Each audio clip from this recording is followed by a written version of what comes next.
All right, so describe what fascism is. How did Benito Mussolini rise to power in Italy? There you go.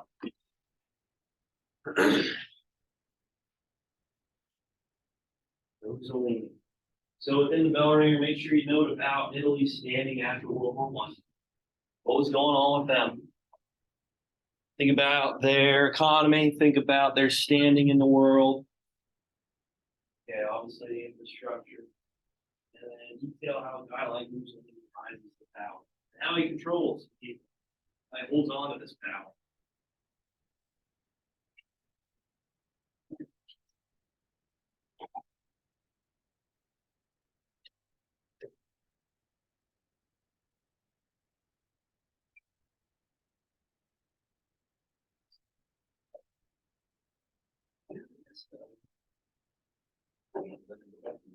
Arcadia, it's just. Are you trying to imperialize your desk or something? Yes. Wow.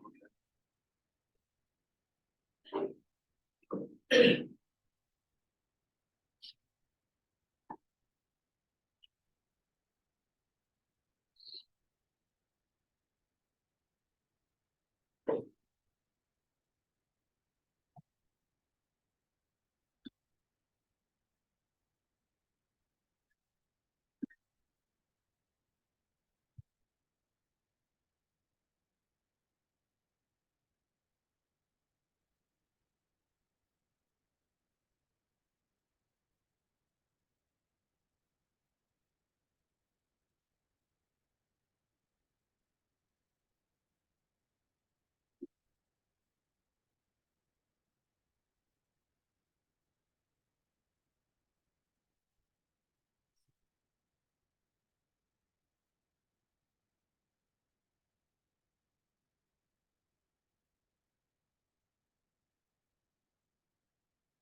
Bless you. Thank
All right, okay. So we'll talk about fascism towards the end here of the bell ringer because they'll just jump right into what we're going to talk about today with Stalin and communism. Okay, so Italy, right after World War One, are they sitting good? Are they sitting pretty?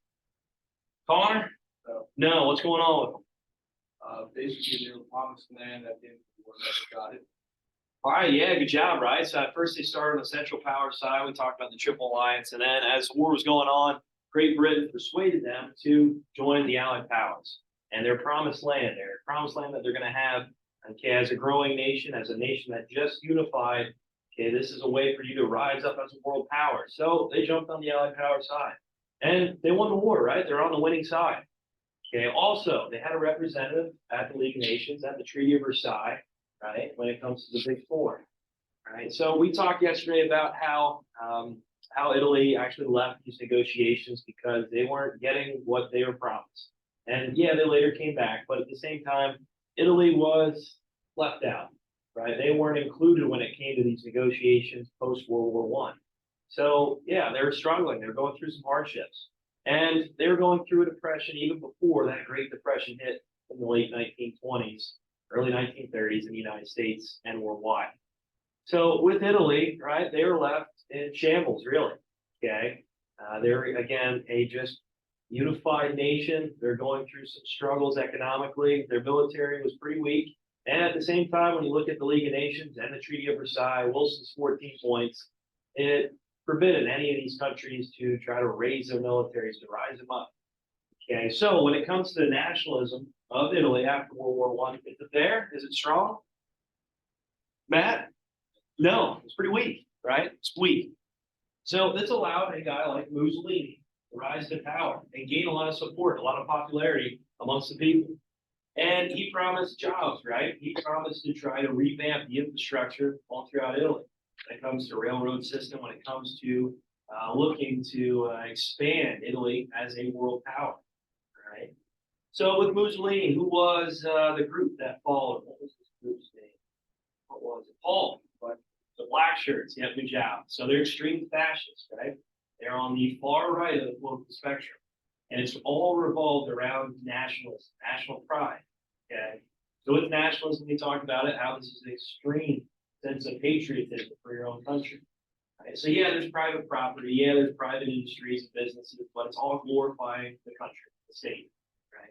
So that's how it's different than communism. So with that, fascism is far right of the political spectrum. Mussolini's inspiring the people to get back to Italy's roots. Okay, I know Italy was just unified, but in many cases you can look back at its culture, at its history, and what was there? What was there? Back in ancient times, what empire thrived? Was very successful. That. Yeah, ancient Rome. Yeah, good job. Also, when it comes to the Renaissance, we talked about this rebirth. Where that happened, where that appeared first? Italy. So with that, he's utilizing the history, the culture of Italy to try to inspire the people, to inspire nationalism. Okay. So he takes 30,000 black shirts, march on to Rome, and they pretty much just give him power. Okay, again, with a huge following, a lot of popularity, all the promises that he's giving to the people, this is only propelling him even more as this world leader. Okay, as this leader of Italy. And under his leadership, they thrive pretty well. Okay, their economy started going back in the right direction. He's raising a lot of nationalistic pride for Italy. And at the same time, he wants to make sure he can hold on to that power. How does he hold on to this power? Which is going to be a common thread that we're going to talk about with all of these dictators. Go ahead, Parker. Yeah, good job, right? Any other political opposition, right? Anybody that might have ideas or viewpoints that differ from him or the black shirts, right? The fascist party, then they're out. They're either killed, thrown in jail, or exiled. All right, okay, how else? So when it comes to politics, he has total control, totalitarianism, right? Dictatorship. What else, Paul? Oh, okay. All right. How else does he hold on to control? How else does he hold on to this power here? Connor. People who are fighting for it. All right, yeah, good job, right? So he looked at the middle class, Steve, a huge portion of the population, and he glorified. Yeah, good job, good job. What else? How else did he control the people? Use of what? Use of what? Now everybody gets all their information from social media, but it's kind of said it towards the end. Paul? News. Yeah, the news, right? The media. So utilize the newspapers, magazines, okay, putting up posters all around Italy, now all around the country to inspire the people with its nationalism and controlling what people can see, what viewpoints are present to them. They're constantly reading the same thing, way to try to manipulate, brainwash the people. All right, what else did he target? What else? Where are you at right now? Where are you at in here? Go ahead, Connor. Oh, I was gonna say inflation, but. Okay, yeah, so he curbs inflation, right? So he helps with that, with a lot of economic practices. So if people have more money in their pockets, better. Paul? Yeah, good job. So indoctrination. So he talked about how, all right, the video and obviously what we talked about yesterday, when it comes to education, he wanted to make sure that he can target the youth because that's the generation leading the country in the future. And we all know kids are impressionable. Okay, we all know that kids can easily brainwash. So he utilizes this institution, the system, education to his advantage, to inspire these fascist ideas and inspire this extreme nationalism within the youth. Right, eventually, this will lead to youth camps to try to help really elevate Italy's role at the world stage to a point where he's training these kids, military strategies and techniques in these camps, which it's very similar to what we'll see with Hitler. All right, so yesterday we talked about this political spectrum. All right, I'll write it up on the board again. Now this political spectrum. All right, right down the middle. What is it again? What did we write in the middle here, Matt? Moderate. Yeah, so if you're moderate, that means you're accepting of kind of both sides here. You're looking at both sides. I wouldn't say a libertarian, but pretty close, where you're looking at it and say, hey, yeah, I want to express my liberty, my freedom. I want to stay out of it. Obviously, right. In many cases, you can see the policy on the left-hand side, maybe accept. Obviously, on the far left, we have extreme. Far right, we have extreme. What's the far right again? We just talked about it. Connor? Fashion. Yeah, good job. So fashion, that's what we just talked about. Originally, Hitler would fall in that line as well when it comes to extreme fashion. Right, okay. What about midway here? What about midway? On the right-hand side. Go ahead, Paul. Yeah, conservative. Good. And then what about midway here on the left-hand side? So now we're getting to more government involved. If you're here on the right-hand side, which is like the Republican Party, that means you want to make sure that government stays out of the working the economy, making sure that the government isn't too influential in the lives, right? When it comes to policy making, when it comes to laws or legislation, let them out, right? Keep them out. A limited government, limited government. On this side here, this is more government intervention. Left-hand side, you're looking to government to be a little bit more influential in your life, and making more of these policies, directing the economy, let's say, if it goes astray. Go ahead, Lon. Yeah, good. So liberal. Right, and then we have this side, right, Democratic Party. And you can see associated with that. And then here on the far left, yeah, far left. Paul, go ahead. Communist. Good job. All right, and we also talked about a few economic policies where they might fall in. And if you, let's say, are viewed as a socialist, you obviously right here on the left-hand side, a little bit further down the line, not extreme communism, but at the same time, it's pretty darn close. So I'll just put some for socialism. Right, extreme capitalism, obviously on the right-hand side. So government intervention out of the economy, laissez-faire economics. You guys remember talking about that? What was that line you're thinking? What was his name? Oh, the guess that was the first letter of his last name. Alana. Adam Smith. Yes, good job. Wow, good. All right, okay, so that's where we're going. Now we're going to focus more on the left-hand side, extreme left. Oh boy. Okay, we're going to look at the Soviet Union here and how Stalin rises to power. All right, so here are your terms for today.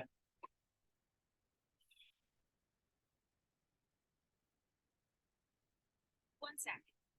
What? The high today will be 37 degrees Fahrenheit, and the low will be 29 degrees Shut it. Fahrenheit.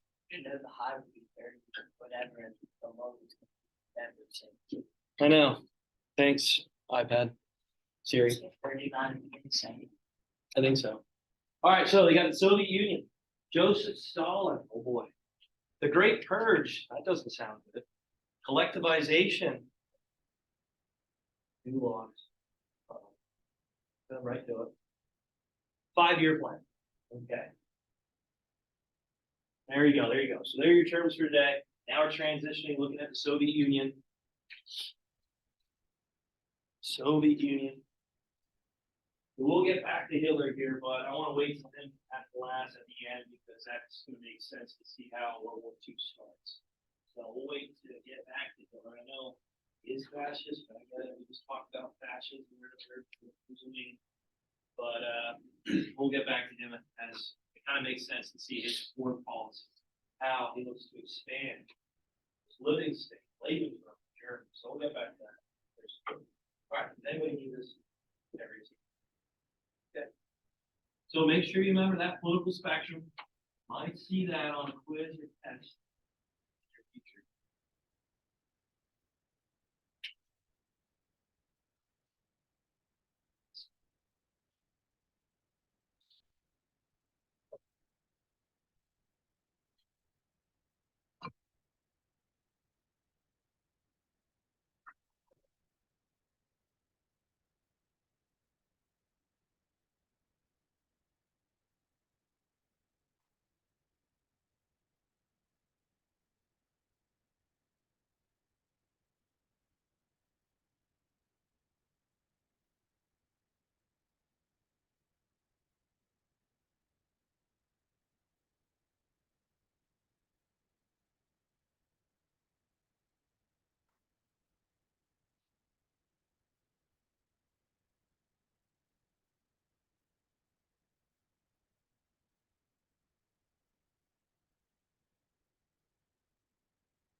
All right, okay. So Stalin here. Now we're going to transition to Russia, the Soviet Union.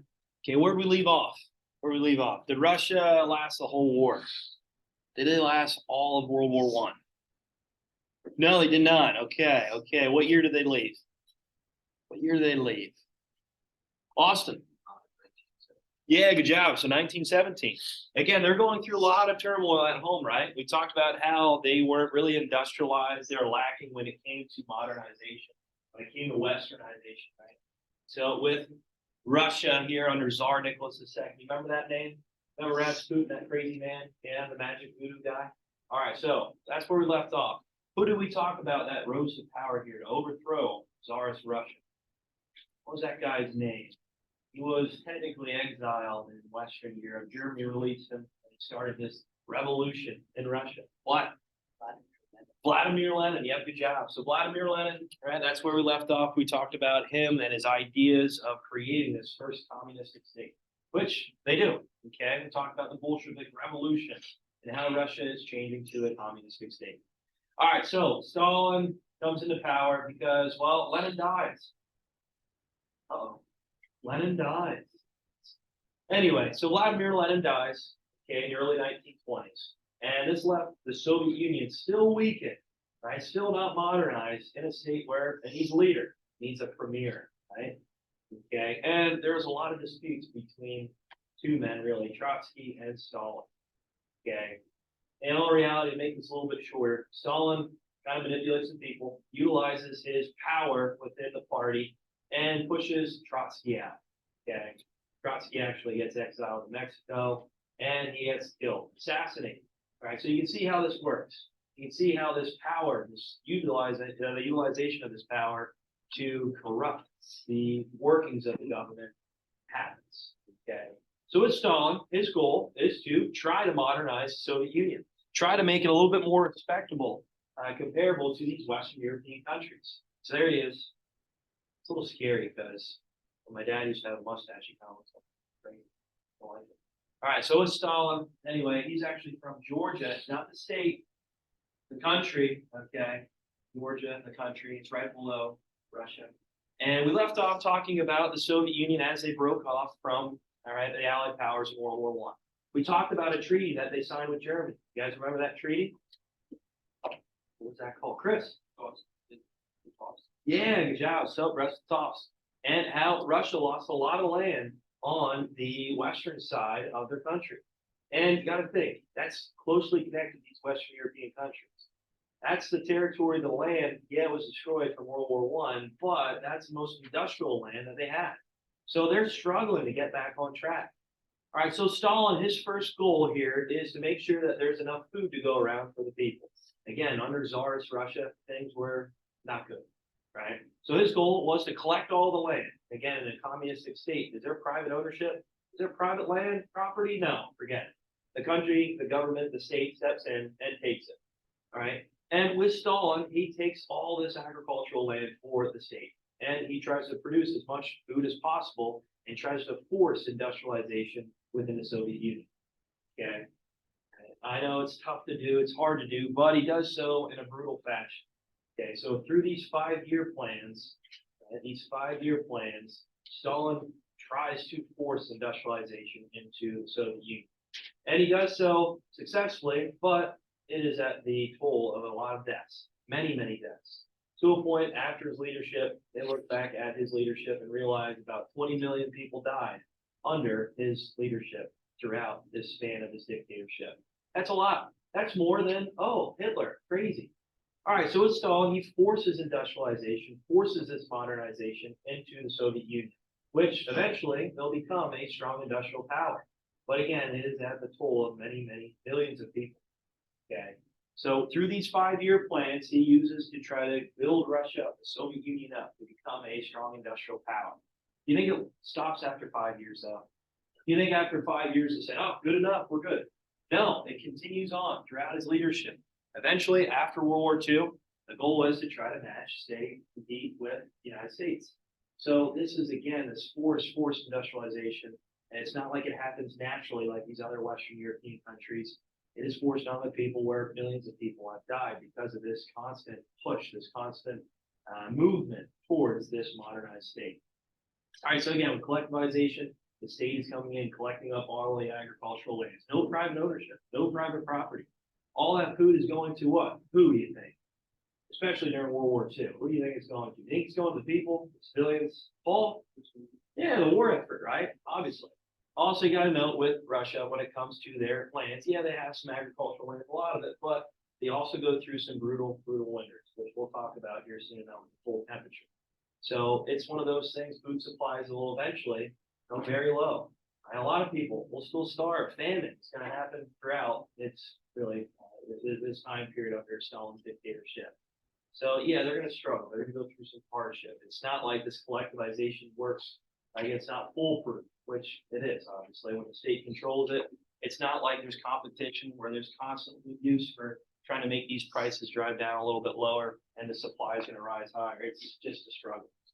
All right, also, when it comes to Stalin, he utilizes propaganda, just like Mussolini, to hold on to this power, to control the people and brainwash them. All right, he also utilizes education to try to manipulate, brainwash the education of the people, okay, the youth, obviously, to direct them towards this communistic ideology, right, to make sure that there's no one rivaling him. So controlling media, propaganda. Also, there were some signs where they tried to overthrow Stalin because of his brutal dictatorship, his 5-year plans, collectivization. Again, when we get into World War II, millions of people died under his leadership. Okay, this great purge starts shortly after the 1930s of his leadership to make sure that he can eliminate any type of rivals that might come about his party or come across his communistic party. So the Great Purge, where they just killed many people that were supposed sympathizers against his rule, or maybe someone that might have lead against the Communist Party. So 8 to 10 million died within a span of about 5 years. It's crazy to think about. Crazy to think about how many people he killed, brutally killed. And if you guys look online, he's like the first person to ever use Photoshop, because he was having pictures, many with a lot of these individuals that at one point were maybe party friends, but afterwards, not so much. So he just eliminates them from the picture. It's like, oh, wow, that's what it is. You guys love Photoshop. So yeah, there you go. Can you read it? Of course. Can you read it? Not yet. Not yet. All right. Also, when you think about gulags, I know that was one of the terms. So what is a gulag? What is it? Oh, it's what happens when you die in a war zone, right? Alana? Yeah, it's a labor camp, right? So these labor camps were created all throughout the Soviet Union, again, to try to force industrialization. And anybody that might oppose Stalin or the Communist Party, well, they were forced in these labor camps. And a lot of times would die because of lack of resources, food, materials, and just with this forced labor. So to say Stalin was better than any of these other dictators we're talking about, no, in many cases, it was even worse, far worse. It's crazy to imagine all this happening at one time. All right, so there you go. There's the quick history of the Soviet Union. We'll talk more about it tomorrow. Okay, we'll review it. We'll talk about these 5-year plans, collectivization, gulags. Oh my gosh, it's crazy. Crazy.